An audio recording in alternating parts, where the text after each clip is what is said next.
All right, we are working on our river fence problem with goldfish in the river that the cows do not eat.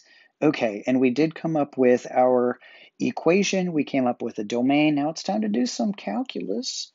It needs an extra page. There we go. So taking the derivative, this is going to be super easy. So A prime is going to be equal to 2400 minus 4w. Set it equal to 0 so we can find the critical number. 4w is equal to 2400. W is equal to 600. 600 somethings feet, I think. It is the only critical number in our interval, or just, anywhere. It is a parabola. That should be the vertex of that thing. All right, and now we have to perform some sort of calculus test on this to see what is happening at this point. We know it's a maximum, but we just got to show that it's a maximum. Now, since we do have a linear equation here for the first derivative, using the second derivative test is going to be pretty easy. So here I'm going to take the second derivative. That's equal to just a -4, which for all values of x is less than 0.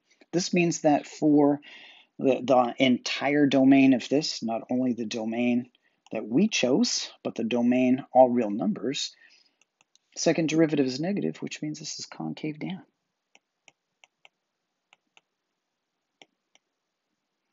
All right, we've got concave down shape. We've got a critical number where our first derivative is equal to 0. Our second derivative is negative.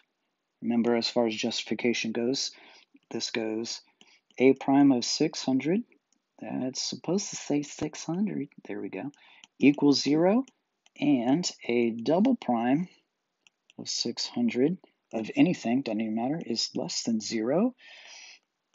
So there is a relative max at what variable w? W is equal to 600 feet. But I can go a little bit further than that since it is the only critical number, this has to be the absolute max.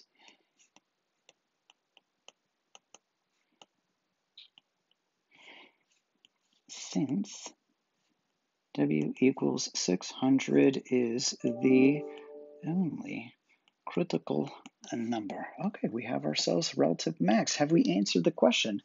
Well, we have how wide the thing is supposed to be. Now we have to figure out what are the dimensions of the field? So we don't even need to know what the area is. We just need to know what the dimensions are. Here we've got w is equal to 600. Okay, and then we could use our little fencing equation right here in order to figure out what the length is supposed to be. Let's see, I'll switch colors so it's obvious, so it's easy to see. 2400, 2 times w, 2 times our 600, plus our length, so that's 1200. Subtracted over 1200 is equal to the length. So that is this length.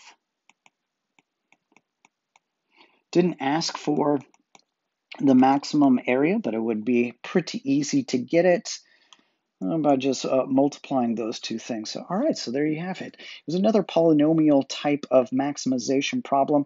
Man, I think that I'm giving you the wrong impression here. So maybe for the next one, we up the challenge by a little bit.